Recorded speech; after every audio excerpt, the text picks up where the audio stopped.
Should the LA Lakers still trade Russell Westbrook? Do the Jets have a franchise quarterback in Mike White? We'll answer these questions and more. A little bit of a mix and match.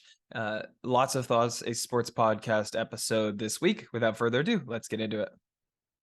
I want to first thank each and every one of you who's watching this video on YouTube or listening on your favorite podcast platform. I really appreciate the support wherever you're enjoying Lots of Thoughts, a sports podcast. If you are listening on if you are watching on YouTube, this is a podcast wherever you get your podcasts as well. So you can listen on Apple Podcasts, Spotify, Google Podcasts, whatever other apps people use.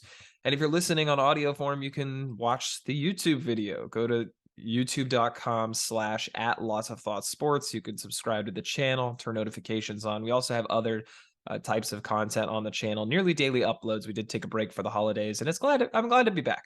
It's good to be back for sure. And we're talking about sports. And of course, that's what the channel's about. But I'm excited for this time of year. Everything's in a good place. Hockey is, really entering the midpoint of the season. The NFL is, starting to get ready for the playoff picture. The baseball offseason should be heating up pretty soon with the winter meetings around the corner. And then, of course, you have the NBA with its daily drama and fun storylines. And that's what I want to talk about today to start out. I want to talk about the LA Lakers. And they've been playing better as of late. They're still not doing so hot in terms of the playoff picture, right? They are 13th in the Western Conference right now at 7-11. But the Western Conference is tight. I'm going to pull it up. I actually don't have the NBA standings up on my other monitor here, but the Western Conference has been tight all year, from the first seed down to the 12th or 13th seed. So if we look right now, they're 5.5 games back out of the first seed. It's still early, but that's only 2 games out of a play-in spot. And that's close enough to take a strike. And it's interesting to see the playoff picture, by the way. You have the Suns in order from the top seed. The Suns, the Nuggets, the Grizzlies, the Pelicans, the Clippers. I think those were all expected to be good teams. Then you have the Kings. Then you have the Trailblazers, and then the Jazz. Kings and Jazz, 2 teams that I didn't think would be in it. Then you have the Warriors and the Timberwolves. You have right now the Dallas Mavericks on the outside looking in. And then the tanking teams, including the Thunder, Spurs, and Rockets, with the Lakers fit in right there after the Thunder and before the Spurs. The Lakers are not out of it, and they've been playing better as of late. LeBron just had a 39 piece against the Spurs. Anthony Davis had something like 30, what was the stat line? 38 and 20 the other day. Russell Westbrook is playing incredibly well since coming off the bench. So the question remains, right? Russell Westbrook was seen as one of the worst contracts coming into this year, and there was an opportunity on the table for the Lakers to trade for Buddy Hield and Miles Turner if they gave up Russell Westbrook and 2 picks, the 2027 and 2029 first-round picks they have, which, because of LeBron's retirement, are probably going to be decent picks. But I doubt that deal's on the table anymore. The Pacers are decent, led by their young stars. I'll say stars. I'm confident in that. And Tyrese Halliburton and Benedict Mathurin and, Miles Turner and Buddy Hield are accessories to a good young core. And Miles Turner is not old. I believe he's only 25, maybe 26. He's a young player. Let me see. I can Google this up, while I'm doing the podcast. Wonderful access to this thing called Google. He's 26 years old. He's still within the range of their young core to develop and to improve. And they've gotten, great contributions from guys that weren't expecting to, and veteran play from guys like Buddy Hield and TJ McConnell that's really, accentuated their young talent. I don't think that Pacers deal is still on the table, but Russell Westbrook's value has significantly increased. He's playing much better as a 6th man. His efficiency is way up, and he's what you could see was way more comfortable being the first option, which he's not. When the starters are on the floor, when LeBron James and Anthony Davis are on the floor. And, it's always been a thing. When you bring stars together, you have to bring stars that complement one another together. We had a situation in Brooklyn, right? James Harden, Kyrie Irving, Kevin Durant. They complemented each other well because Kyrie Irving and Kevin Durant getting the ball off of a pass from James Harden can make something happen. James Harden was a facilitator in an offense with 2 incredible scorers alongside of him. And then accessory pieces that included Blake Griffin and Jeff Green and Joe Harris that played well.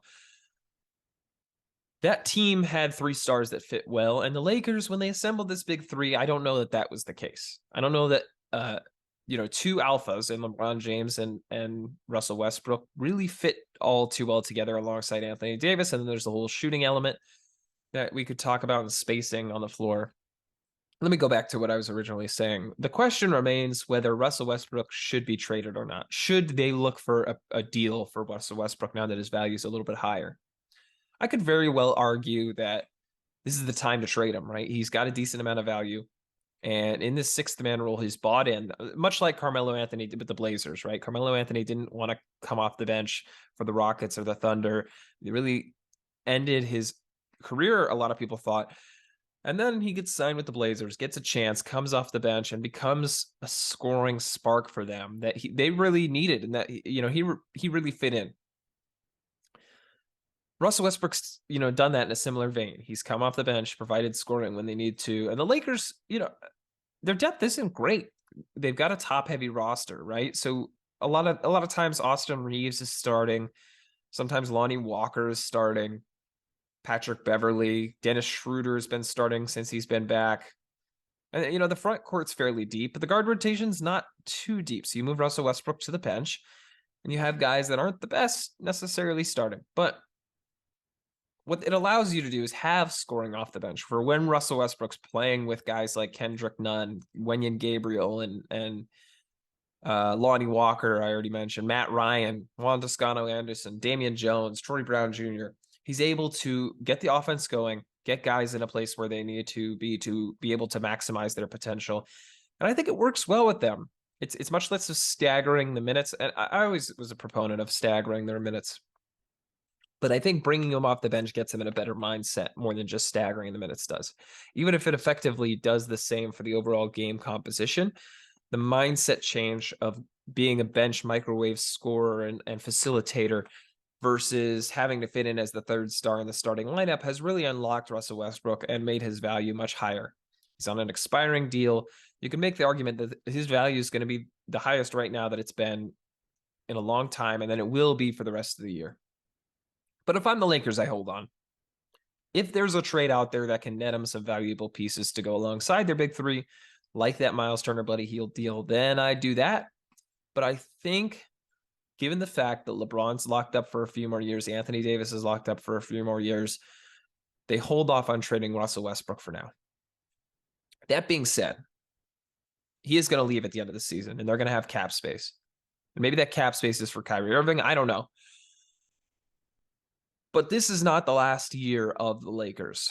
This is not, let's sell Russell Westbrook for whatever assets we can get and hope that this year is it for the Lakers. You're seeing a LeBron James that, albeit has slowed down a little bit, is still borderline all-star caliber. You're seeing Anthony Davis play like the MVP candidate that people expected him to be at this point. And at least the last few games he has. And that's exactly what the Lakers were hoping for. The plan was always, when they got Anthony Davis, when they traded all these assets, Brandon Ingram and Lonzo Ball and Josh Hart and all these picks, was that LeBron James would lead the team early on. Anthony Davis going to kind of be that 1B to LeBron's 1A. And then as LeBron started to slow down, Anthony Davis, having that championship pedigree, would take over as the alpha in that offense. And it hasn't happened until maybe recently. Anthony Davis is starting to look like Pelicans Anthony Davis, like 2020 bubble Anthony Davis. And that's a great sight for Lakers fans. If they can sneak in, they're dangerous. I mean, LeBron James, Russell Westbrook, Anthony Davis, the star power is there. If they can sneak into the playoffs, that's a great win for them. And so, since this year is not a last-ditch effort, if Anthony Davis continues to play well, of course, that's assuming that, I don't think they move Russell Westbrook for the time being. Now onto the football. What I'm excited to talk about, because the Jets might have a franchise quarterback. I'm not going to hit every game this week like I have in the past, but one of the ones I wanted to hit was the Jets game, and I'll pull it up here. Mike White, if you're unfamiliar with the storyline, Zach Wilson, the Jets quarterback at a BYU, they drafted him last year, 2nd overall. He's been off and on last year, playing part of the year with an injury and then missing some games. He showed some flashes, and he showed some reasons why, maybe he needed some more coaching. And whether that's from the actual coaching staff or from a guy that they acquired later on, like Joe Flacco, a veteran quarterback who's been there and done that, who knows? But what we could see now throughout the first part of this year, Zach Wilson was not ready. And I talked about this last week. I did a whole podcast episode. You can go back and listen to it or watch it on YouTube about what teams need a quarterback going into next year. And I put the Jets on the need a quarterback because I don't believe Zach Wilson is the guy. The offense looked awful up until this point. And then they bring Mike White in. He goes 22 of 28, 315 yards. That's average 11.3 per 3 touchdowns. He took 1 sack, quarterback rating of 91.7. Really performed incredibly well. He had the offense humming. He got Garrett Wilson and Elijah Moore involved. Garrett Wilson ended up with 5 receptions for 95 yards and 2 touchdowns. Elijah Moore, 2 receptions for 64 yards and a touchdown. And I think that's an understated piece of this puzzle because Elijah Moore was a very impactful wide receiver last year in his rookie year. And he came in and he's been flat out awful. And it's because Zach Wilson hasn't been able to get to his second reads. It's not Elijah Moore's fault. Zach Wilson is very much a one read and go kind of guy. If he doesn't have his first read, he's running around, he's playing backyard football, and he's hoping for a big play. And that's great in college. It's not great in the pros. You have to be able to go through 1, 2, 3, 4 reads. If Garrett Wilson's not open, you have to be able to go to Elijah Moore. And then you have to be able to go to Corey Davis, and then you have to be able to go to Braxton Berrios. So if Garrett Wilson's not open, you have to be able to go to Elijah Moore, and then Tyler Conklin, and then whoever's at running back, Breece Hall, Michael Carter, Zonovan Knight, Ty Johnson, doesn't matter. Mike White's able to progress through his reads. He's able to make quick decisions and get the ball out of his hands, and that's what the Jets need. And that's clearly what their offense needed. And this is not to say that Mike White's the answer, because I don't think he is. And this is a segment to the next topic of conversation. But he's better than Zach Wilson for now. And he should be the starter going forward, unless he proves that he's not ready for it in some facet. But I think what we're seeing is that Zach Wilson's not the guy. He's obviously not, because the offense has never looked this good with Zach Wilson at the helm, besides a drive at the end of the Pittsburgh Steelers game. So speaking of teams that need new quarterbacks, I want to talk about the Packers and Eagles game. And Jordan Love looked the best he's looked. I know he only went 6 for 9, 113. And a lot of that was a big touchdown bomb to Christian Watson. But he's starting to look more accurate in his slight appearances. And Aaron Rodgers is clearly hurt. I wouldn't be surprised. I'm not sure who the Packers have up next week. I'm gonna find that out real quick. I wouldn't be surprised if the Bears. Yep. I wouldn't be surprised if they give Rodgers another week. He exited with a quad or an oblique injury. He's still got a messed up hand. They might give him 1 week to heal. And then the next week's their bye week. And then they come back against the Rams the following week. So if I'm the Packers, I know they desperately need a win. They desperately need to make the playoffs. I think that ship might be sailed. I'd probably let Aaron Rodgers take a week off, even if he's maybe got a chance to play. I think I see what Jordan Love's about. And if Jordan Love sucks, then you're screwed. Then you got to bring back Rodgers the following week, and he's got all the leverage in the world to make major changes to the roster in the offseason.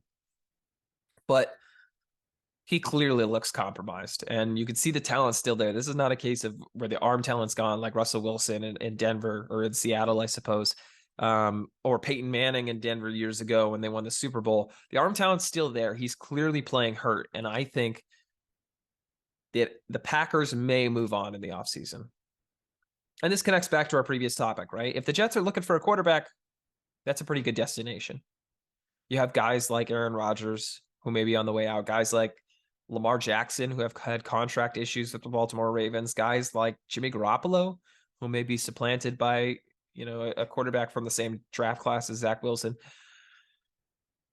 I think if the Jets are in a market for a quarterback, all 3 of those guys could be candidates. And you can't tell me that Aaron Rodgers and Lamar Jackson wouldn't be upgrading in every single other area on the field around them if they went to the Jets. The running backs for the Jets are better than the running backs for the Baltimore Ravens. Okay, the running backs for the Packers are better. Yes. We move on. The wide receivers for the Jets are significantly better than both. I mentioned them earlier. Garrett Wilson, Elijah Moore, Corey Davis is their wide receiver 3, and he might be the best wide receiver on the Packers or the Baltimore Ravens. You could argue Christian Watson. Okay, I'll debate you on that. But offensive line certainly better from the Jets, and they're getting 2 big pieces back next year in Mekhi Becton and Elijah Vera Tucker. Getting George Fant back next week. Max Mitchell's on the way back. Big pieces arriving for their offensive line, and it's played well despite being horribly injured. And the defense, man, the defense is one of the best defenses in the NFL. They're ravaging, incredible secondary. DJ Reed, Sauce Gardner, Jordan Whitehead, and oh my gosh, I'm forgetting their other safety, but that's not really the point. My point is that LaMarcus Joyner is their safety that I couldn't remember. My point is that the Jets could be a hot destination for a quarterback. And if one of those 3 quarterbacks is on the market, I'd be very excited if the Jets took a look at him. Moving on past the Packers and therefore the Jets, the Raiders look decent. And it's because of Josh Jacobs. I'm never a fan of overhyping and overpaying running backs. But this game is like one of those games where you point to and you could argue that you should pay him, right? 229 yards on the ground and 2 touchdowns, along with 74 yards through the air on 6 catches. Really was the motor on their offense. Derek Carr ended up 25 of 36 for 295 yards, 3 touchdowns and 2 interceptions. He looked all right. Seattle put up some points too. They put up 34 points of their own to the Raiders 40. But it wasn't enough. The running game wasn't good enough to, battle with the Raiders running game. And that ended up costing them. You had the big run at the end of overtime at the end of the game that by Josh Jacobs that won them the game. And as much as I think you should never overpay running backs, you should never spend a high pick on running backs like the Giants did with Saquon Barkley, for example. This is one of those cases where it almost feels the Raiders are going to need to pay Josh Jacobs because they don't have a lot of reliable offense coming from the passing attack, despite having a really good receiver in Devontae Adams. Maybe it's coaching, maybe it's Carr, I don't know. But the Raiders look good against a team that I think is pretty good in the Seattle Seahawks and is probably a playoff team. So we'll see if that trend continues for the rest of the season. Let me see if there's any other NFL games I wanted to get to. I did want to touch on one thing, even though it's not really topical. The Commanders unleashed a quote unquote statue, if you will, to honor Sean Taylor. And I encourage you to go look this up if you're not familiar. It's essentially just a mannequin with his jersey on it and soccer cleats. It's not even NFL cleats. I just got to say, I really hope that organization sells. Dan Snyder was considering selling. I don't care who's involved. Mark Wahlberg, Kevin Durant, Jeff Bezos. For Commanders fans, and I know a few of them, I really hope they sell because Dan Snyder is the worst owner in professional sports. Jaguars are beating the Ravens was shocking. The Chargers late score and 2-point conversion. That was electric, pun intended. Nothing else that I really wanted to talk about with the slate of games. I'm liking the NFL right now, though. I'm excited for the playoffs. Like I said, this is a golden time in sports. I'm enjoying, the situation of all 4 sports, even if the Major League Baseball situation is just a bunch of rumors. It's still fun to talk about. And I like where sports are at the moment. Well, that'll do it for this episode of Lots of Thoughts, a sports podcast. Thank you very much for tuning into this episode. If you want more content from us, you can find us on Instagram at Lots of Thoughts Sports, on Twitter at LOT Sports Pod, on TikTok at Lots of Thoughts Sports, on YouTube at Lots of Thoughts Sports, on Facebook, Lots of Thoughts, a sports podcast. You can also visit our website, lotsofthoughts.godaddysite.com. There you can access the podcast, the newsletter, the YouTube, the Instagram, TikTok, Facebook, Twitter, LinkedIn, merchandise. There's wonderful merchandise available on the shop. So go ahead and click on that, lotsofthoughts.godaddysite.com. All the links are in the description. If you're watching on YouTube, click subscribe button down below. If you're listening on a podcast platform, rate us 5 stars, subscribe, and download all the episodes. Tell your friends about the podcast. Thank you very much for listening to this episode of the podcast. I hope you enjoyed. Have a wonderful rest of your day.